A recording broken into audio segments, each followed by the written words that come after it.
السلام علیکم۔ شاہد آفریدی کو اب تک بالی ووڈ سے کتنی فلم آفر ہوئی؟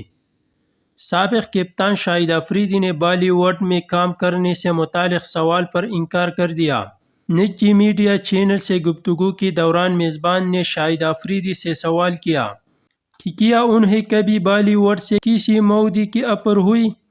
اس کے جواب میں شاہد آفریدی نے کہا کہ مجھے 2 سے 3 مرتبہ فلم میں کام کرنے کے حوالے سے پیشکش ہوئی ہے، جس میں بالی ووڈ موویز بھی شامل ہے، لیکن میرا خیال ہے کہ انسان کو وہی کرنا چاہیے جو وہ کر سکتا ہے۔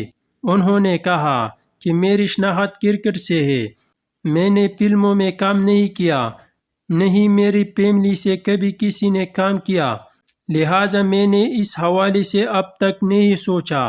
میں نے کچھ کمرشل کے لیے کام کی ہے، لیکن اس فیلڈ کے لیے اس سے زیادہ کام نہیں کیا۔